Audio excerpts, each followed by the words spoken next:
Claudia Sinaga, soy bioquímica de profesión. Actualmente estoy como encargada del laboratorio del programa de VIH. Vamos a hablar un poco de lo que es el algoritmo de diagnóstico, qué tipos de pruebas tenemos disponibles en Bolivia para realizar un diagnóstico y también los seguimientos, qué pruebas utilizamos para realizar los seguimientos a los pacientes ya confirmados con un diagnóstico de VIH.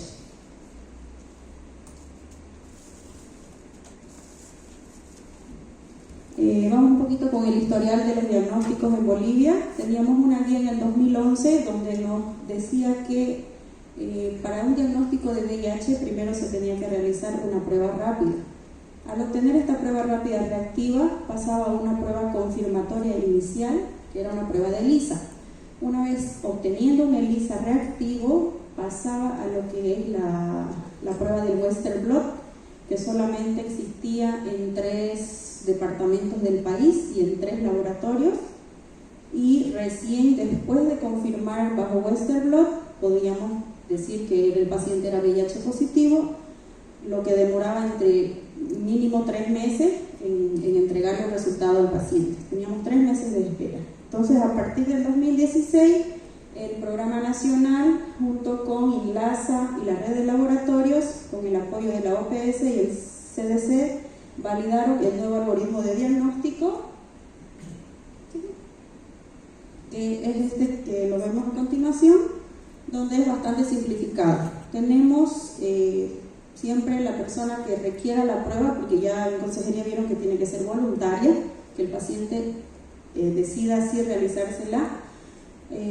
Tiene que pasar por una asesoría o consejería donde se firma el consentimiento informado. Una vez después de que el paciente ha sido derivado por esta área, pasa a lo que es el tamizaje de la prueba rápida o la prueba rápida número 1. Si esta prueba rápida número 1 me da no reactivo, en el área de consejería se entrega este resultado al paciente como no reactivo, con todas las recomendaciones del periodo ventana y todas las dudas que el paciente tenga. En caso de que esta pruebita 1 nos dé reactivo, se pasa a una prueba rápida 2, donde si esta prueba rápida 2 ya me da reactivo, entonces vamos a tener un resultado positivo para VIH.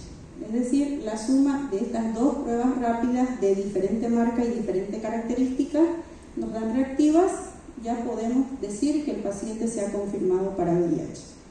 El área de consejería entrega el resultado, se hace la notificación del caso y una vez notificado el paciente puede iniciar lo que es su seguimiento médico.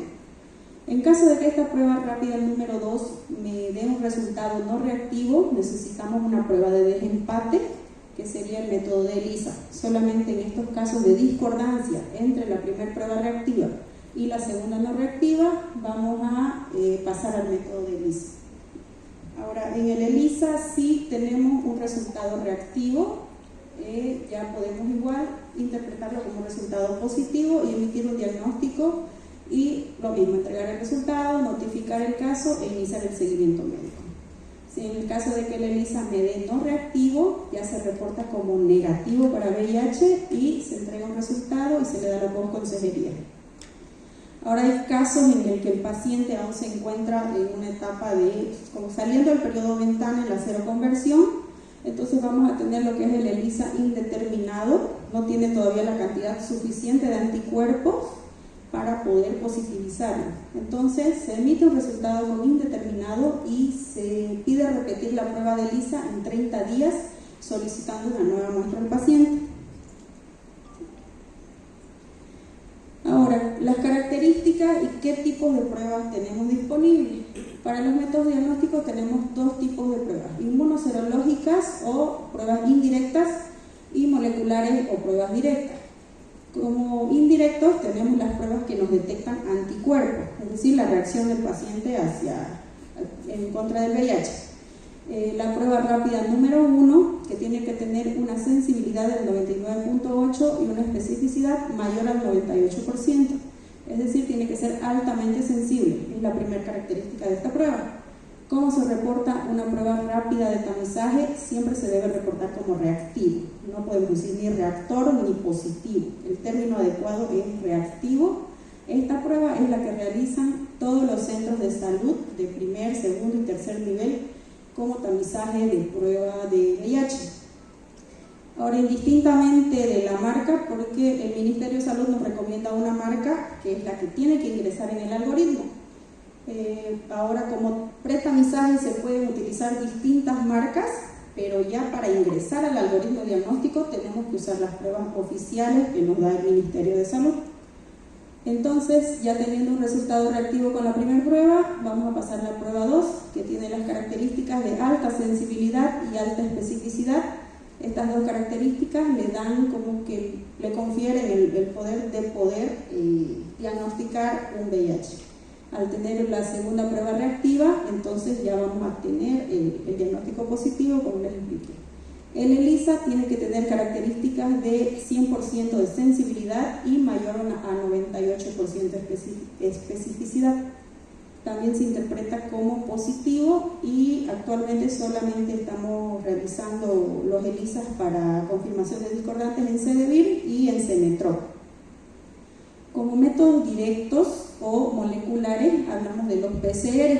Actualmente tenemos en CDVIR y en algunos hospitales más lo que son los sistemas GeneXpert, donde hacemos el PCR de RNA, que hablamos de material genético del virus, que es el RNA, y también tenemos el PCR de DNA proviral, que es el DNA proviral, es cuando el virus todavía no se replica, cuando el virus ingresa a nuestra célula hospedera, que es el linfocito CD4, y une su material genético con el material genético de nuestra célula. Entonces, esa combinación de material genético del virus más nuestro material genético de nuestra célula es el DNA proviral.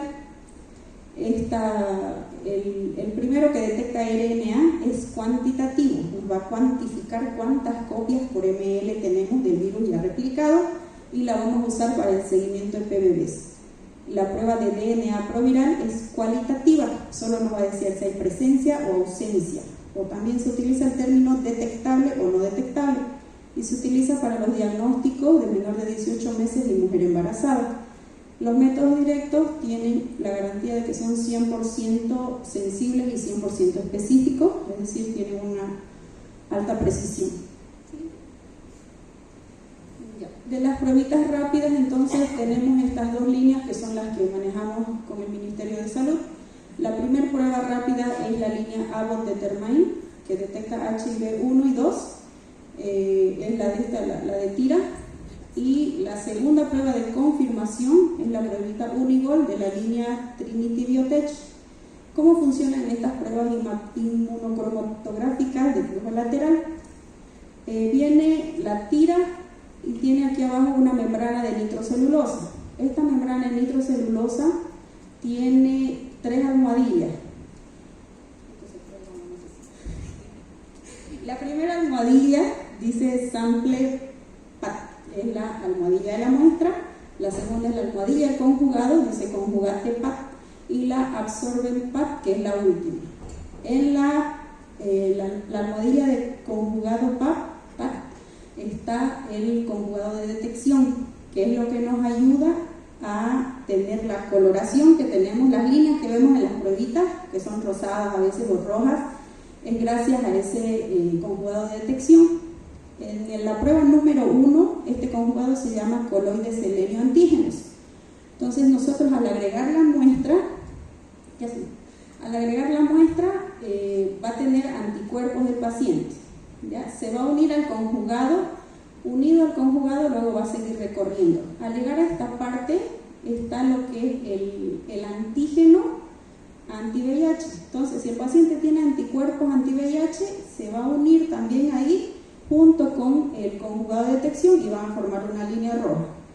Después de unirse, va a continuar corriendo la muestra por capilaridad y el conjugado ya solito se va a unir a un anticuerpo que hay en la prueba, que ya viene prefabricado con ese anticuerpo. Entonces se va a unir y esa va a ser nuestra línea de control. En caso de que no haya anticuerpos en la muestra del paciente, la muestra va a correr y sí o sí este conjugado de detección se va a unir al anticuerpo de la línea de control. Si no hay unión, si no vemos la coloración en la línea del test, ¿Qué significa? Que no había el conjugado de detección, por ende la prueba no sirve y tenemos que descartar y tomar nueva muestra de nuestro paciente. Si es que fue punción capilar, si ha sido con suerito, solamente repetimos. En la prueba número 2 es el mismo mecanismo, igual es de flujo lateral, igual utiliza una membrana. La diferencia es que, como es más específica, maneja antígenos, 3 proteínas de la envoltura del virus, la GP41, GP120 y GP36. Entonces, si en el organismo del paciente hay cualquiera de estos anticuerpos en contra de estos antígenos de esas proteínas, nos va a marcar reacción en la prueba. ¿Cuáles son los centros desconcentrados en Santa Cruz que tienen la capacidad de realizar el diagnóstico o que cuentan con las 2 pruebas oficiales para el diagnóstico? El laboratorio Cedeville Santa Cruz, San Juan de Dios, el hospital japonés, el hospital francés, en Montero el hospital Alfonso Mucio Reyes, Cenetro, los centros de salud de primer nivel, Elvira Wunderlich, Los Olivos, Centro de Salud 10 de octubre y el Centro 18 de marzo. Todos estos centros reciben muestras de sus demás centros de su red. Es decir, DM12 le tendría que derivar su muestrita ya sea a Los Olivos o al Hospital Francés, que son los que le quedan más en la zona y podrían trabajar de esa manera más coordinada. Ahora un poquito más vamos a entrar en el tema de los reactivos para hacer los PCR de RNA y de DNA proviral. Como les expliqué hace rato, la carga viral, que nos va a hacer un recuento del número de copias. Su límite de detección es 40 copias. ¿Y qué muestra utilizamos? Vamos a utilizar plasma centrifugado 1.5 ml y se utiliza para lo que es el seguimiento de PBBs. El HIV cualitativo, que solo nos va a decir si es detectable o no detectable, el que detecta el DNA proviral, tiene un límite de detección de 203 copias, pero es de DNA proviral, es decir, antes de la replicación. Vamos a utilizar 100 microlitros de muestra sangre total COVID-TA. Este método lo utilizamos para los neonatos, mujer embarazada, puérpera y alguna confirmación discordante que sea de urgencia. Quizás un paciente prequirúrgico que dio reactivo la primera, no reactivo la segunda. No tenemos muestras para hacer ELISA, necesitamos por lo menos 3 muestras para no desperdiciar tanto los controles del reactivo. Entonces, si no tenemos más muestras, ¿qué hacemos? Le pedimos sangre total, le realizamos un cualitativo y se le entrega su resultado el mismo día para que pueda acceder a su cirugía. Entonces, solo en esos casos de urgencia, previa coordinación con el programa. Para derivarnos las muestras, nosotros utilizamos este instrumento, que es un formulario donde tiene todos los datos del usuario, qué prueba de tamizaje le realizaron y a qué establecimiento están solicitando la prueba diagnóstica. Todos estos datos son importantes porque el sistema de monitoreo nos exige colocarlos, transcribirlos en caso de que el paciente se confirme. Donde nos dice prueba rápida 1 de tamizaje, tienen que colocarme los datos de la prueba que realizó el establecimiento de salud. Como les dije, a veces no trabajamos con las mismas líneas, con los mismos reactivos, que serían los oficiales, entonces es importante que le coloquen la marca de su reactivo, porque esas pruebas son altamente sensibles, pero muy poco específicas. Entonces tenemos muchos falsos reactivos y ya nosotros al realizar nuestra prueba, que es un poquito más específica, vamos a descartar el caso sin la duda de que se hayan equivocado de muestra o tal vez, mayormente ocurren los cambios de muestra, ¿no? Que nos mandan otro porque lo pusieron con código, no le pusieron nombre del paciente. Entonces, si nos dicen que la marca de su reactivo es distinta, ya nos da un poquito más de seguridad de descartar el caso porque la prueba era distinta, poco específica. A este formulario se debe anexar la fotocopia de carnet del paciente de manera obligatoria. Sin fotocopia de carnet no podemos introducir al sistema tampoco, porque necesitamos certeza de que los datos del paciente son verdaderos.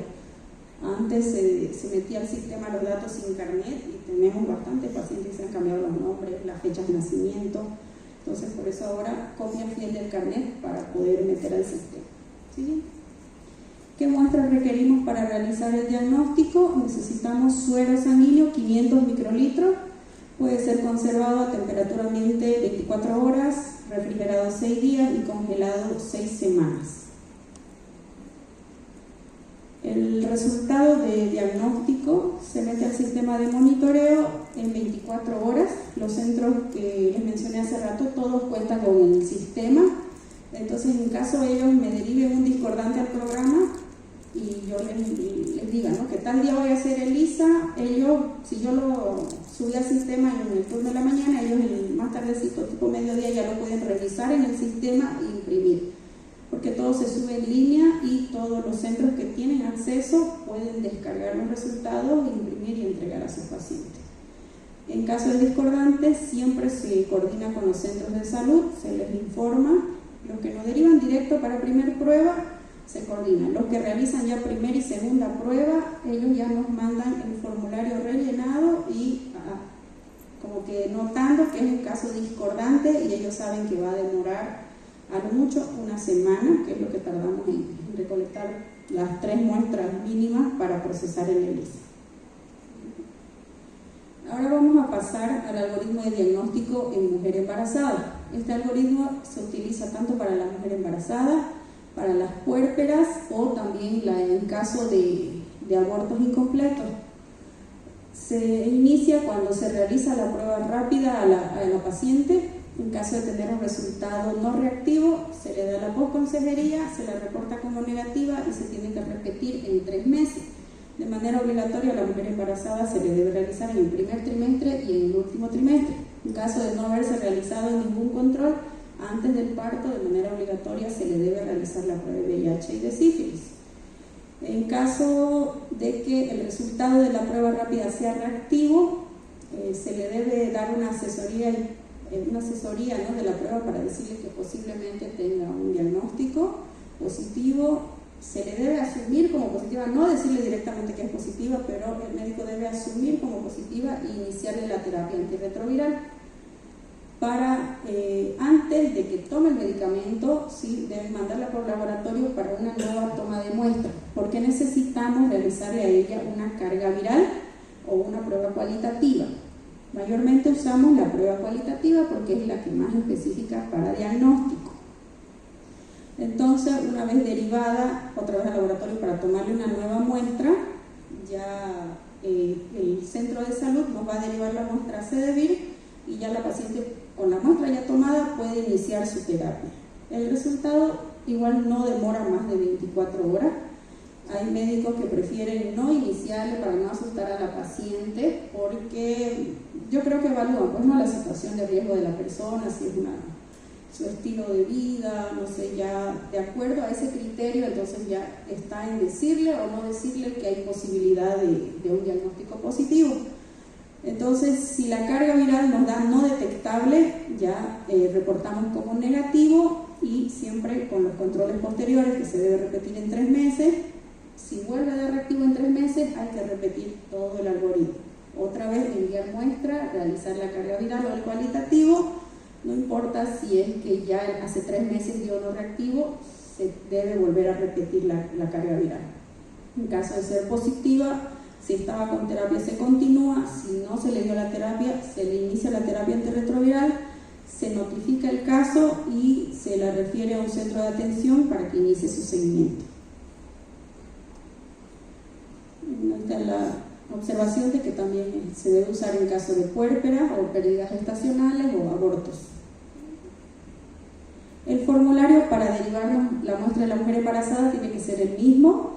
La única diferencia es que hay una parte donde nos dice embarazada, sí o sí colocar y las semanas de gestación, porque también ese dato nos exige el sistema que coloquemos. Porque en caso de ser positiva hay que saber, tiene que decir exactamente de cuántas semanas de gestación está. El anexo al formulario también se necesita el carnet de identidad del paciente. En caso de mujer en edad fértil que no sea embarazada tal vez, nosotros preferimos que nos coloquen si está embarazada sí o no. Si no está embarazada, colóquenle el no, porque siempre nos queda la duda, ¿no? Una mujer de 20 años muy rara vez va a ir a solicitarlo ella la prueba, mayormente le realizan porque es su control prenatal. Entonces puede que esté embarazada y no se lo haya colocado, o también aclararnos de que no está embarazada, así nos evitamos demorar un poco más en el diagnóstico. Siguiente. ¿Qué muestras necesitamos para diagnosticar a la mujer embarazada? Para hacer la prueba rápida 1 vamos a utilizar suero 500 microlitros y posterior a eso le vamos a utilizar una carga viral cualitativa. Para eso necesitamos 3 ml de sangre total anticoagulada con EDTA. La sangre no se puede conservar más de 24 horas porque son células y las células al refrigerarlas o al sufrir mucho calor se van a alisar, entonces no vamos a poder realizar el diagnóstico completo.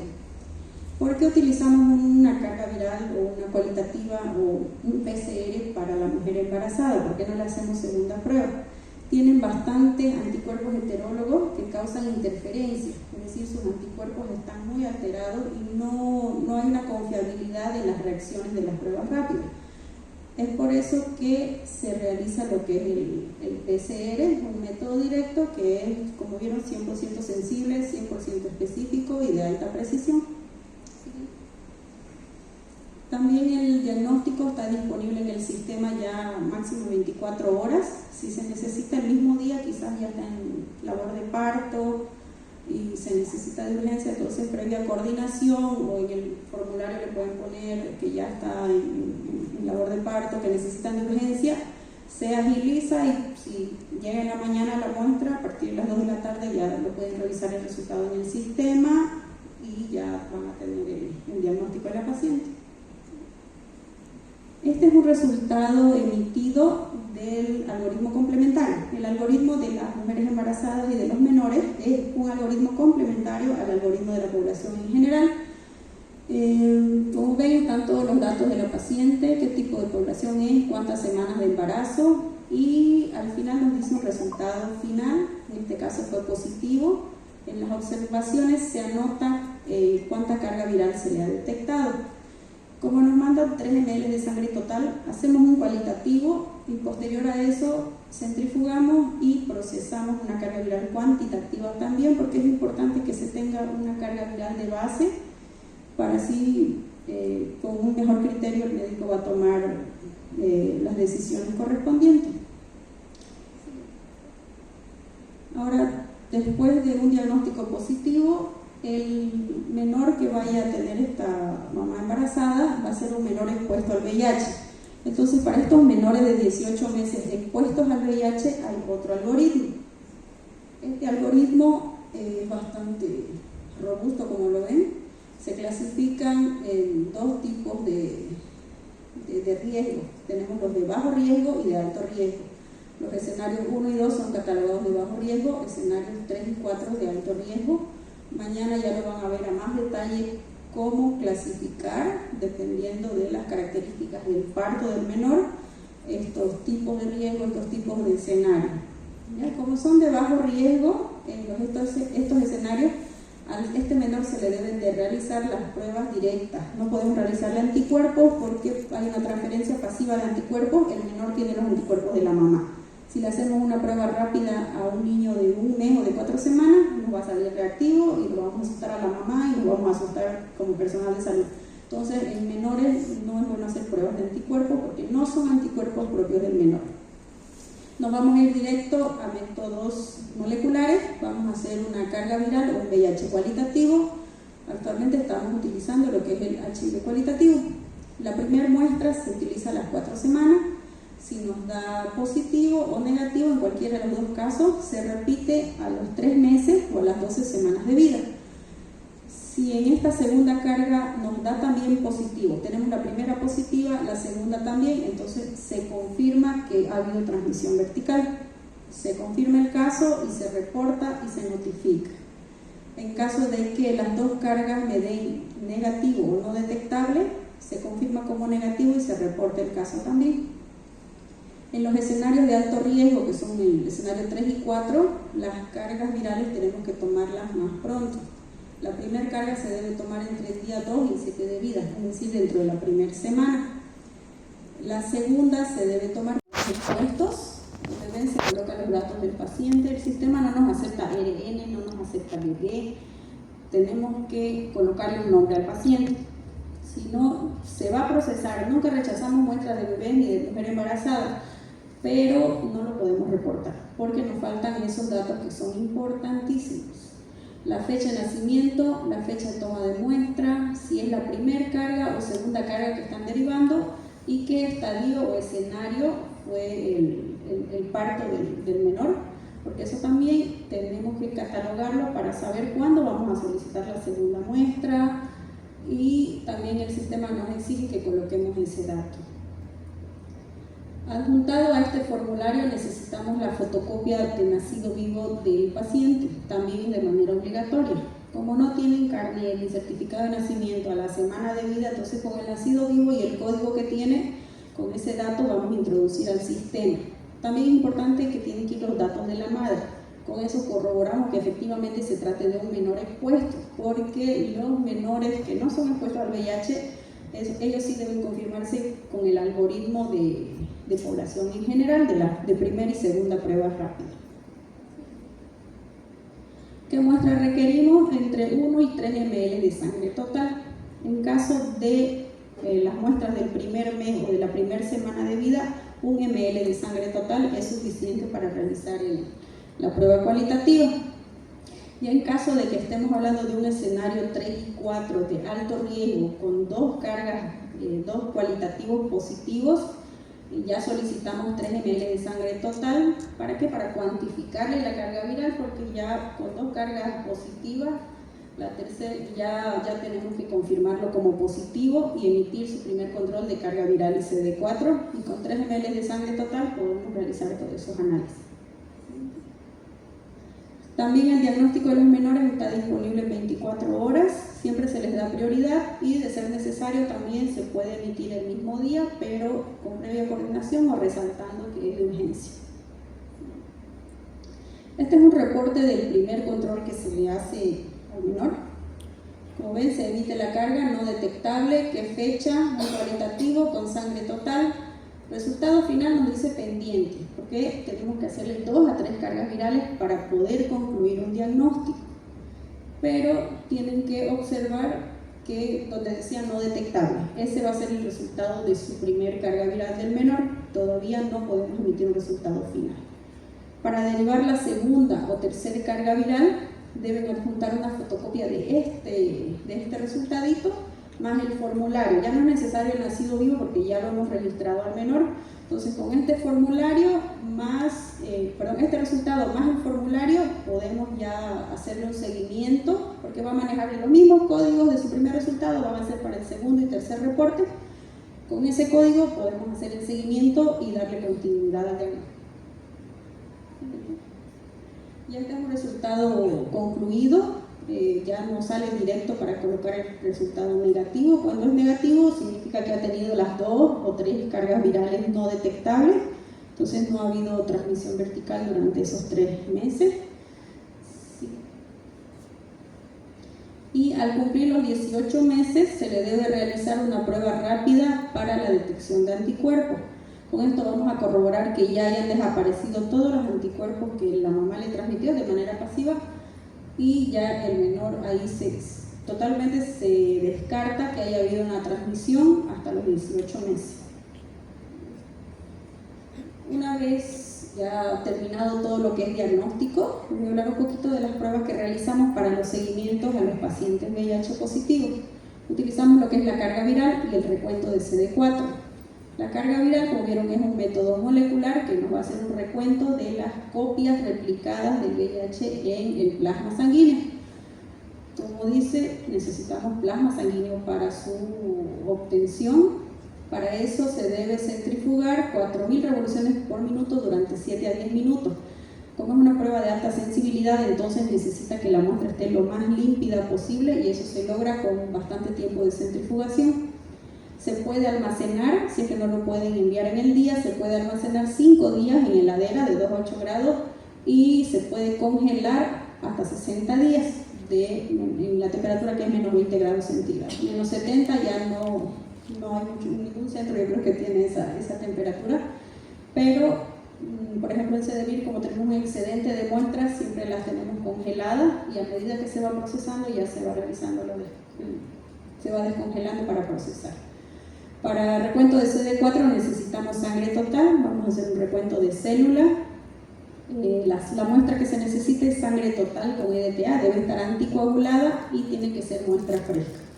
La carga viral sí se puede almacenar y enviar después, el CD4 no, tiene que llegarnos al programa dentro de las 24 horas. Pasadas las 24 horas las células ya empiezan su proceso metabólico y nos van a dar resultados alterados. Estos son nuestros equipos donde realizamos lo que es la carga viral, como ven el sistema GeneXpert, que es